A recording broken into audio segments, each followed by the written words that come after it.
ಹಾಂ ಸರ್, ನೀವು ಮತ್ತೆ ಎಲ್ಲರೂ ನಮಸ್ಕಾರ. ಸೊ ಎರಡೂವರೆ ವರ್ಷ ಆಗಿತ್ತು ಅಂತ ಬೇರೆ ಕಥೆಗಳು ಓಕೆ ಮಾಡಿ ಲಾಸ್ಟ್ ನಾನು ಮಾಡಿದ್ದೆ 2023-24 ಮಾಡಿದ್ದು. ಸೊ ಅದಾದಮೇಲೆ ನನ್ನ ಪ್ರೊಡಕ್ಷನ್ ಮಾಡ್ತಾಯಿದ್ದೆ. ಸೊ ಅಷ್ಟು ವರ್ಷದ ಕಥೆಗಳು ಕೇಳ್ಕೊಂಡೇ ಬರ್ತಾಯಿದ್ದೆ, ಬಟ್ ಯಾವುದು ನನಗೆ ಅಷ್ಟು ಇಂಪ್ಯಾಕ್ಟ್ ಮಾಡಿರಲಿಲ್ಲ. ಈಗ ಶೇಖರ್ ಸರ್ ಬಂದು ನನಗೆ ಐ ಥಿಂಕ್ ಲಾಸ್ಟ್ ಇಯರ್ ಬಂದು ನನಗೆ ಹೇಳಿದರು, ಬಟ್ ಅದು ಬೇಡ ಅಂತ ಹೇಳಿದ್ದೆ. ಮತ್ತು ಅದಾದಮೇಲೆ ಮತ್ತೆ ಇನ್ನೊಂದು ತೊಗೊಂಬಂದರು. ಸೊ ಅದು ಸ್ವಲ್ಪ ನನಗೇನೋ ಒಂದು ಸ್ವಲ್ಪ ಮಜಾ ಇದೆಲ್ಲ ಇದು ಅಂತ ಅನಿಸಿ, ಅದಾದಮೇಲೆ ಮಿಲನ್ ಒಂದ್ಸಲ ಕತೆ ಕೇಳೋಣ ಅಂತೇಳಿ ನೆಕ್ಸ್ಟ್ ಡೇನೇ ಇಮಿಡಿಯೇಟಾಗಿ ಮಿಲನ್ ಅವರು ಕತೆ ಕೇಳಿದ್ರು.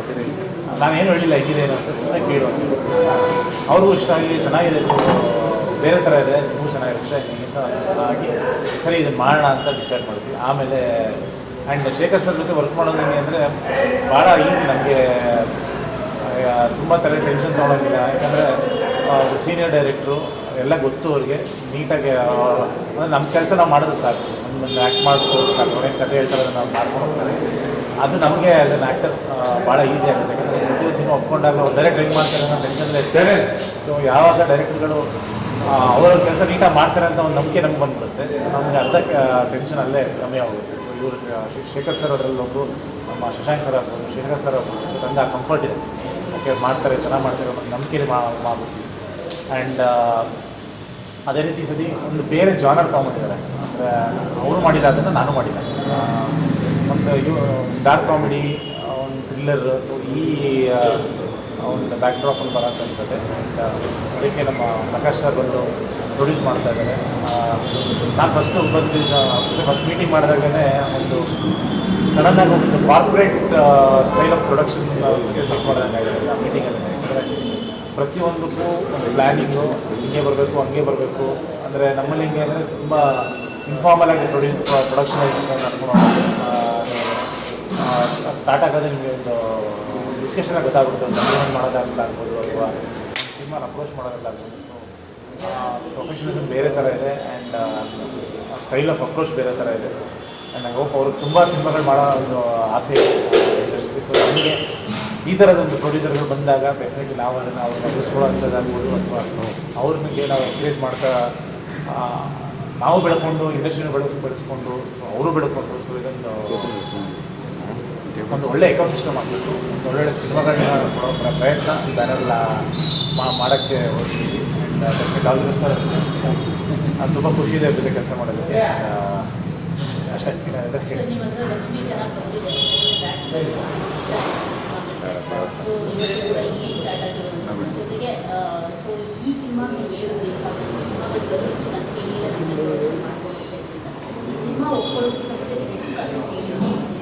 ನಾನು ಬಹುಶಃ ಒಂದು 200 ಕತೆ ಕೇಳ್ತೀನಿ. ಅಂದರೆ ಕೇಳ್ತಾನೆ ಇರ್ತೀನಿ, ನಾವು ವಾರಕ್ಕೆ 2-3 ಕೇಳ್ತಾ ಇದ್ದರೆ ನಿಮ್ಮ ವರ್ಷ ಹೆಚ್ಚು ಕಮ್ಮಿ 3 ವರ್ಷದಿಂದ ಲೆಕ್ಕ ಕೊಡ್ತೀನಿ, ಕೇಳ್ತಾನೆ ಇರ್ತೀನಿ. ಬಟ್ ಇಲ್ಲ, ಬ್ರ್ಯಾಡ್ ಮುಂಚೆನೇ ಕೇಳ್ತಾ ಇರ್ತೀನಿ. 2023 ಅಂದರೆ ಬ್ರ್ಯಾಡ್ ಓಕೆ ಮಾಡಿದ್ದೆ ಲಾಸ್ಟ್ ಸಿನಿಮಾ ಅನ್ಸುತ್ತೆ, ಅದು ಮತ್ತು ಫಾದರ್ ಎರಡು ಆಲ್ಮೋಸ್ಟ್ ಅದೇ ಟೈಮ್ ಓಕೆ ಮಾಡಿದ್ದೆ. ಸೊ ಅದಾದಮೇಲೆ ಬಹುಶಃ ಒಂದು 2-3 ವರ್ಷದಿಂದ ನಾನು ಕೇಳ್ತಾನೆ ಇದ್ದೀನಿ. ಅಂದರೆ ನನಗೆ ತುಂಬ ಜನ ಕೇಳ್ತಾರೆ ಯಾವ ಥರ ಜಾನರ್ ಬೇಕು, ಆ ಥರ ಕತೆ ಹೇಳ್ತೀನಿ. ನನ್ನ ಜಾನರ್ ನಾನು ಏನು ಕೇಳೋಣ, ಒಂದು ಕತೆ ಹೇಳಿ ನಾನು ಕೇಳಿದಾಗ ಅಟ್ಲೀಸ್ಟ್ ನನಗೆ ಏನು ಹೇಳೋದು ನರೇಟ್ ಮಾಡ್ತೀವಿ, ನನಗದು ಒಂದು ಒಳ್ಳೆ ಸಿನಿಮಾ ನೋಡಿದೆ ಅನ್ನೋದು ಅನುಭವ ಆಗಬೇಕು, ನನಗೊಂದು ಹೊಸತನ ಕಾಣಬೇಕಾದಲ್ಲಿ ಅನ್ನೋದಷ್ಟೇ.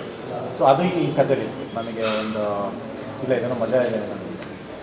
ಸೊ ಫಸ್ಟ್ ಕೇಳಿದಾಗ ನಮಗದು ಮಜಾ ಅನಿಸಿದ್ರೆ ಆಡಿಯನ್ಸ್ಗೆ ಅದು ಕನೆಕ್ಟ್ ಆಗುತ್ತೆ. ಸೊ ಹಾಗಾಗಿ ಬಹುಶಃ ಅಷ್ಟು ದಿನ ಹೇಳಿದ್ರು.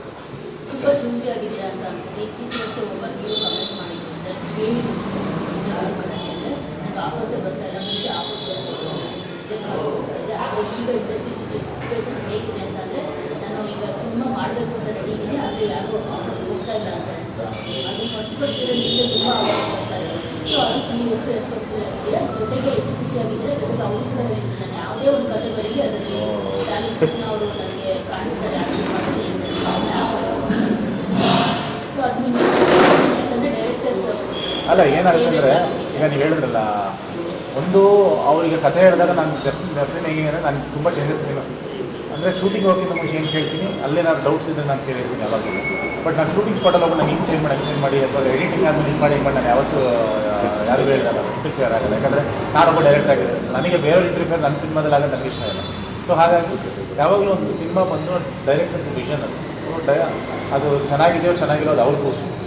ಸೊ ಅದನ್ನು ನಾನು ಬಿಲೀವ್ ಮಾಡ್ತೀನಿ. ಈಗ ನಾನು ಡೈರೆಕ್ಟ್ ಮಾಡುವಾಗ ಬೇರೆಯವ್ರು ಹೇಳೋದು ನನಗೆ ಇಷ್ಟ ಆಗಲ್ಲ ಅಂತಾರೆ, ಅವ್ರು ಡೈರೆಕ್ಟ್ ಮಾಡೋದು ನಾನು ಹೇಳೋದು ಅವ್ರಿಗೂ ಇಷ್ಟ ಆಗಲ್ಲ. ಸೊ ಸಿಂಪಲ್ ಅದು. ಸೊ ಅದು ಅವ್ರ ಸಿನಿಮಾ ಯಾವಾಗ ಅದೇ ಹೇಳಿದೆ, ಅದೇ ಒಂದು ಸಿನಿಮಾ ಇಟ್ಟಾದರೂ ಆ ಡೈರೆಕ್ಟ್ರ್ ಕೊಡಬೇಕು ಕ್ರೆಡಿಟ್ ಅದು.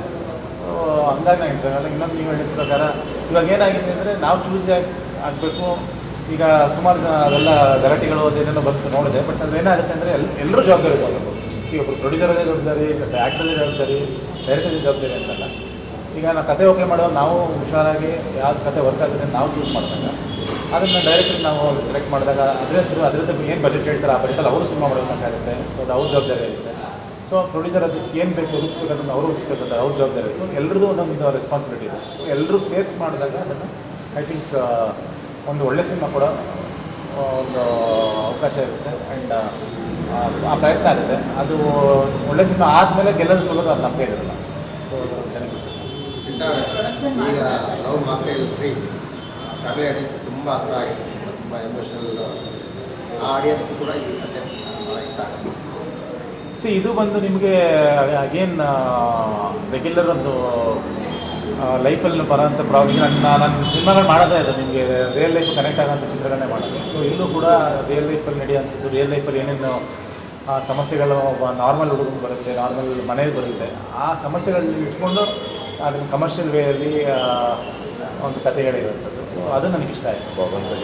ಲೈಫಲ್ಲಿ ರೆಗ್ಯುಲರ್ ನಡೆಯೋ ಘಟನೆಗಳೆಲ್ಲ ಇಟ್ಕೊಂಡು ನಾವೇನು ಬೆಸ್ಟ್ ಕೊಡ್ತೀವಿ ಅದನ್ನು ಕೊಟ್ಟಿದ್ದೀವಿ.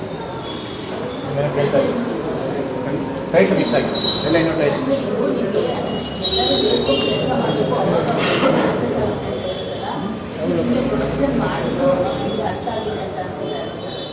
ಅಲ್ಲ. ನಾವು ಪ್ರೊಡಕ್ಷನ್ ಯಾಕಂದರೆ ನಾನು ಫಸ್ಟ್ ಸಿನಿಮಾನೇ ನಾವು ಪ್ರೊಡ್ಯೂಸರಾಗಿ ಬಂದಿರೋದು. ಸೊ ಮೊದಲಿಗೆ ಮಾಡಿದಾಗ ನಾವು ಪ್ರೊಡ್ಯೂಸರ್. ಸೊ ನನಗೆ ಅಸಿಸ್ಟೆಂಟ್ ಡೈರೆಕ್ಟರ್ ಕೆಲಸ ಮಾಡಿದ್ದೀನಿ. ಸೊ ನಾನು ಎಲ್ಲ ಡಿಪಾರ್ಟ್ಮೆಂಟಲ್ಲಿ ಕೆಲಸ ಮಾಡೋದ್ರಿಂದ ನನಗೆ ಅದು ಅನುಭವ ಇದೆ. ಸೊ ಓಕೆ ಹೇಗೆ ಕೆಲಸ ಮಾಡಿದ್ರೆ ಗೊತ್ತಾಗ್ತಿ, ಮಾಡಬಾರ್ದು ಏನು ಮಾಡಬೇಕು ಅದು ಗೊತ್ತಿರೋದ್ರಿಂದ ಹೇಳ್ತಾ ಇದ್ದೀನಿ. ಅಂದರೆ ಜವಾಬ್ದಾರಿ ಎಲ್ಲರೂ ತೊಗೊಂಡು ಒಬ್ಬರ ಮೇಲೆ ಬ್ಲೇಮ್ ಮಾಡೋಕ್ಕಾಗಲ್ಲ. ಸೊ ಎಲ್ಲರೂ ಜವಾಬ್ದಾರಿ ತೊಗೊಂಡು ಎಲ್ಲರೂ ಒಟ್ಟಾಗಿ ಕೆಲಸ ಮಾಡೋದು. ಅದರಲ್ಲಿ ಒಂದು ಆ ಕಡೆ ಈ ಕಡೆ ಹೋದ್ರೂ ವರ್ಕ್ ಆಗಲ್ಲ.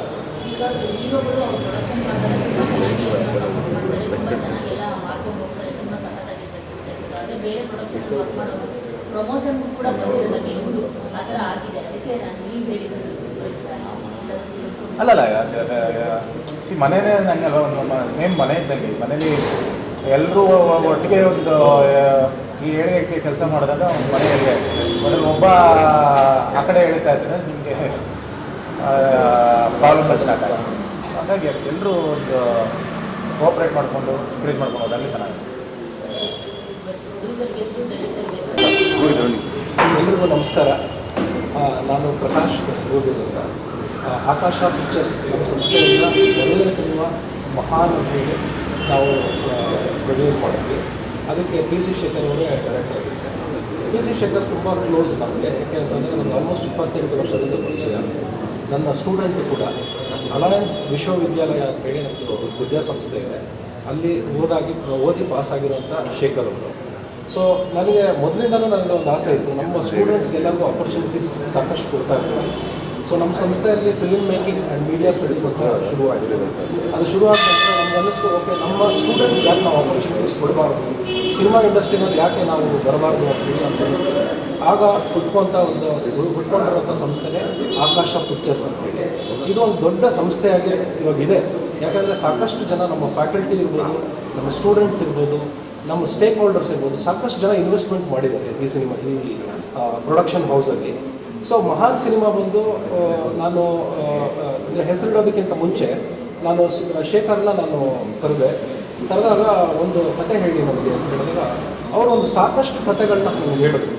ಬಟ್ ನಾವು ಒಂದು ವಿದ್ಯಾಸಂಸ್ಥೆಯಾಗಿ ನಾವು ಕೊಡುಗೆ ಕೊಡ್ತೀವಿ ನಮ್ಮ ಕನ್ನಡ ಸಿನಿಮಾಗೆ ಅಂತ ನನ್ನ ಆಲೋಚನೆ ಬಂದಾಗ, ನಾನೊಂದು ಒಳ್ಳೆ ಕತೆ ಇರೋದು, ಒಂದು ಸಮಾಜಕ್ಕೆ ಏನಾದರೂ ಒಂದು ಕೊಡುವಂಥದ್ದು ಏನಾದರೂ ಇರಬೇಕು ಅಂಥ ಕತೆ ಹೇಳಬೇಕು ನನಗೆ. ನಾವು ಯಾಕೆ ಒಂದು ಫಾರ್ಮರ್ ಬೇಸ್ಡ್ ಒಂದು ಸ್ಟೋರಿ ಮಾಡಬಾರ್ದು ಅಂತ ಕೇಳಿದಾಗ ಶೇಖರ್ ಅವರು ನನಗೆ ಒಂದು 15 ದಿನ ಟೈಮ್ ಕೊಡಿದೆ. ನನ್ನ ಹತ್ರ ಇದೆ ಕತೆ, ಅದನ್ನು ನಾನು ಬಿಲ್ಡ್ ಮಾಡಿಕೊಂಡು ಅಥವಾ ನಾನು ಅದನ್ನು ವರ್ಕ್ ಮಾಡಿ ನಾನು ಬರ್ತೀನಿ ಅಂತ ಹೇಳಿದ್ರು. ಬಂದು ನನಗೆ ಕತೆ ಹೇಳಿದಾಗ ಅವ್ರ ಕತೆ ಹೇಳುವಂಥ ವಿಧಾನನೇ ನನಗೆ ತುಂಬ ಖುಷಿ ಆಯಿತು. ನನಗೆ ತುಂಬ ಪ್ರೌಡ್ ಫೀಲಿಂಗ್ ಇದೆ, ನಮ್ಮ ಸ್ಟೂಡೆಂಟ್ ಇಷ್ಟು ಮಟ್ಟಕ್ಕೆ ಬೆಳೆದಿದ್ದಾರೆ ಅಂತ ಹೇಳಿ. ಸೊ ಆ ಕತೆ ಹೇಳಿದಾಗ ಆ ಹೇಳುವಂಥ ರೀತಿ ಮತ್ತು ಸಮಾಜಕ್ಕೆ ಏನು ಕೊಡಬೇಕು ಅಂತ ಹೇಳುವಂಥ ಮೆಸೇಜ್ ಏನಿದೆ ಅದು ತುಂಬ ಚೆನ್ನಾಗಿ ಹೇಳಿದ್ರು. ನಾನು ಕತೆ ಒಪ್ಕೊಂಡೆ. ಹಾಗೆ ಮಹಾನ್ ಅಂತ ಹೇಳಿ ಸಿನಿಮಾ ಹೆಸರು ಬಂತು. ಸೊ ಇದರಲ್ಲಿ ಶಿವಣ್ಣ ಅವರು ಮತ್ತು ವಿಜಯ ರಾಘವೇಂದ್ರ ಅವರು ದೊಡ್ಡ ತಾರಾ ಬಳಗನೇ ಇದೆ ಈ ಸಿನಿಮಾದಲ್ಲಿ. ಆದಷ್ಟು ಬೇಗ ಕಡೆ ಮೇಲೆ ಬರುತ್ತೆ. ಎಲ್ಲರ ಆಶೀರ್ವಾದ ಬೇಕು ನನಗೆ. ಸೊ ಇದೇ ನಿಟ್ಟಿನಲ್ಲಿ ಇನ್ನೊಂದು ಕತೆ ನನ್ನ ಹತ್ರ ಇದೆ, ತುಂಬ ಚೆನ್ನಾಗಿದೆ ಅಂತ ಹೇಳಿದಾಗ ಆಯಿತು ಹೇಳಿ ಅಂತ ಹೇಳಿದಾಗ, ಇನ್ನೂ ನಾವು ರಿಲೀಸ್ ಮಾಡಿಲ್ಲ ಸಿನಿಮಾ, ಬಟ್ ಆದರೂ ಕೂಡ ನನಗೆ ಕತೆ ತುಂಬ ಇಷ್ಟ ಆಗಿದೆ ಅಂತ ಶೇಖರ್ ಅವರು ಹೇಳಿದರು. ಸೊ ಹೇಳಿ ಅಂತ ಹೇಳಿದಾಗ ಒಂದು ಫ್ಯಾಮಿಲಿ ಅಥವಾ ಒಂದು ಏನು ಎಂಟೈರ್ ಪ್ಯಾಕೇಜ್ ಇರೋವಂಥದ್ದು, ಎಂಟರ್ಟೈನಿಂಗ್ ಆಗಿರೋಂಥ ಒಂದು ಕತೆ ಹೇಳಿದ್ರು. ಆ ಕತೆ ಹೇಳಿದಾಗ ನಾನು ಆಲ್ಮೋಸ್ಟ್ ಇನ್ನೇನು ನಾನು ಯೋಚನೆ ಮಾಡ್ತಾಯಿದ್ದೆ ಯಾರು ಇದಕ್ಕೆ ಕ್ಯಾಸ್ಟಿಂಗ್ ಮಾಡಿದ್ರೆ ಚೆನ್ನಾಗಿರುತ್ತೆ ಅಂತೇಳಿ. ಆಗ ಲವ್ ಮಾಕ್ಟೇಲ್ 3 ಅಂತ ಸಿನಿಮಾ ಬಂದೆ. ಅಲ್ಲಿ ಕುತ್ಕೊಂಡಾಗ ನನಗೆ ಫುಲ್ಲಿ ಕಂಪ್ಲೀಟ್ಲಿ ಎಮೋಷ್ನಲಿ ಕನೆಕ್ಟ್ ಆಗಿದೆ. ರೀಸೆಂಟಾಗಿ ನನ್ನ ಮಗಳನ್ನ ಮದುವೆ ಮಾಡ್ಬೇಕಾದ್ರೆ ಯಾವಾಗಲೂ ಏನಾಗುತ್ತೆ ಅಂತಂದರೆ ನಾವು ಯಾರ ಹತ್ರನೂ ಆ ಎಮೋಷನ್ಸ್ ತೋರಿಸ್ಕೊಬಾರ್ದು, ನನ್ನ ಮಗಳ ಹತ್ರ ಅಳಬಾರ್ದು ಅಂತ ಒಂದು ಫೀಲಿಂಗ್ ಇರ್ಬೋದು. ಸೊ ನಾನು ಒಂಚೂರು ಕಣ್ಣಲ್ಲಿ ನೀರು ಹಾಕ್ಕೊಳ್ಳಿಲ್ಲ ನನ್ನ ಮಗಳನ್ನ ಕಳಿಸ್ಕೊಡ್ಬೇಕಂದ್ರೆ. ಬಟ್ ಲವ್ ಮಾಕ್ಟೇಲ್ 3 ನೋಡಿದಾಗ ಒಂದು ಚಿಕ್ಕ ಮಗು ಜೊತೆಗೆ ಎಷ್ಟು ಸಂಬಂಧನ ಇವರು ಬೆಳೆಸ್ಕೊಂಡಿದ್ರು ಲವ್ ಮಾಕ್ಟೇಲ್ 3ನಲ್ಲಿ ಕತೆನ ಹೆಣೆದಿದ್ದಾರೆ ಅಂದಾಗ ಆ ಕಣ್ಣಲ್ಲಿ ನನಗೆ ಎಮೋಷ್ನಲಿ ನನಗೆ ಕನೆಕ್ಟ್ ಆಯಿತು. ಸೊ ಈ ಕತೆ ಹೇಳಿದಾಗ ನನಗೆ ಅನಿಸ್ತು, ಓಕೆ, ಡಾರ್ಲಿಂಗ್ ಕೃಷ್ಣ ಅವರೇ ಇದಕ್ಕೆ ಈ ಕತೆಗೆ ಸೂಕ್ತವಾದ ಹೀರೋ ಆಗ್ತಾರೆ. ಯಾಕಂದರೆ ಇವರು ಎಲ್ಲರಿಗೂ ಕನೆಕ್ಟ್ ಆಗ್ತದೆ. ಇದು ಫ್ಯಾಮಿಲಿನಲ್ಲಿ ಒಂದು ಹೆಂಡತಿ ಇರ್ಬೋದು, ಮಕ್ಕಳಿಗಿರ್ಬೋದು, ತಂದೆ ತಾಯಿಗಿರ್ಬೋದು, ಈ ಥರ ಎಂಟೈರ್ ಕಮ್ಯುನಿಟಿಗೆ ಅಥವಾ ಒಂದು ಪ್ಯಾಕೇಜ್ ಆಗಿ ಈ ಸಿನಿಮಾ ಬರುತ್ತೆ ಅಂಥೇಳಿ ತುಂಬ ಖುಷಿಯಾಯಿತು. ಅಪ್ರೋಚ್ ಮಾಡಿದಾಗ ಅವರು ಕೂಡ ಆ ಕಥೆನ ಕೇಳಿ ಅವರು ಕೂಡ ತುಂಬ ಸಂತೋಷ ಆಯಿತು. ಇಷ್ಟು ಕತೆಗಳನ್ನ ಕೇಳಿದ್ದಾರೆ, ಅವ್ರು ಚೂಸ್ ಮಾಡಿದ್ದಾರೆ ಅಂತಂದಮೇಲೆ ಡೆಫಿನೆಟ್ಲಿ ಇದು ಒಂದು ಸಕ್ಸಸ್ಫುಲ್ ಸಿನಿಮಾ ಆಗುತ್ತೆ ಅಂತ ನನಗೆ ನಂಬಿಕೆ ಇದೆ. ತಾವೆಲ್ಲರೂ ಮಾಧ್ಯಮದವರು ಮತ್ತು ಹಿರಿಯ ಚಿತ್ರನಟರು ಏನಿದ್ದಾರೆ ಕನ್ನಡ ಸಿನಿಮಾ ರಂಗದಲ್ಲಿ, ಮತ್ತು ಎಲ್ಲರಿಗೂ ನಾನು ಕೇಳ್ಕೊಳ್ಳೋದೇನಂತಂದರೆ ನಿಮ್ಮ ಆಶೀರ್ವಾದ ಯಾವಾಗಲೂ ಬೇಕು. ಕನ್ನಡ ಸಿನಿಮಾನ ಬೆಳೆಸಬೇಕು, ನಾವು ಉಳಿಸ್ಬೇಕು, ಇದನ್ನು ಒಂದು ದೊಡ್ಡ ಮಟ್ಟಕ್ಕೆ ತೊಗೊಂಡು ಹೋಗಬೇಕು ಅನ್ನೋದು ನನ್ನ ಆಸೆ ಇದೆ. ತಮ್ಮೆಲ್ಲರ ಆಶೀರ್ವಾದ ನನಗೆ ಬೇಕು.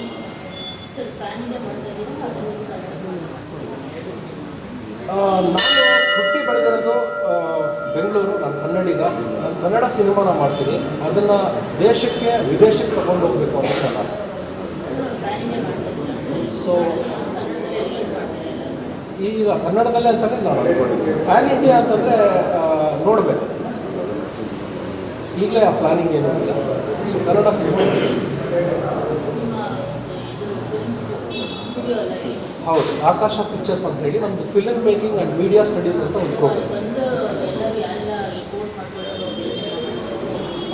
ಅಲ್ಲ, ಎಲ್ಲರಿಗೂ ಅಂತಲ್ಲ, ಎಲ್ಲರಿಗೂ ಆಪರ್ಚುನಿಟಿ ಕೊಡ್ತೀವಿ. ಅಂದರೆ ಎಕ್ಸಾಂಪಲ್ ಶೇಖರ್ ಅವ್ರ ಜೊತೆಗೆ ಇವಾಗ ಅವ್ರು ಸೀನಿಯರ್ ಆಗ್ತಾರೆ, ಈಗ ಯಾರು ಜೂನಿಯರ್ಸ್ ಇದ್ದಾರೆ ಅವರೆಲ್ಲ ಜೊತೆಗೆ ಇವ್ರ ಜೊತೆಗೆ ವರ್ಕ್ ಮಾಡ್ತಾರೆ.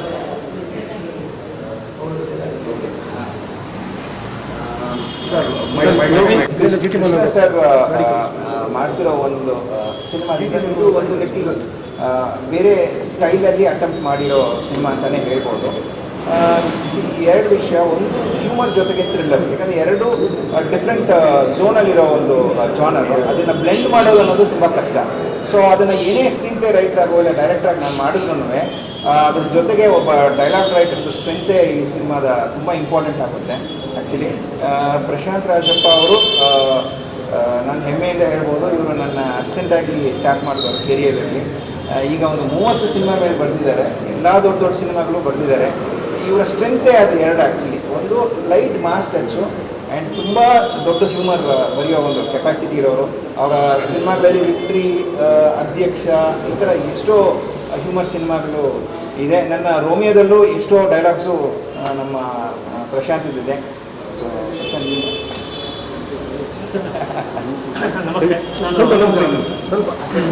ನಾನು ಆಲ್ರೆಡಿ ನಮಸ್ತೆ, ನಾನು ಪ್ರಶಾಂತ್ ರಾಜಪ್ಪ.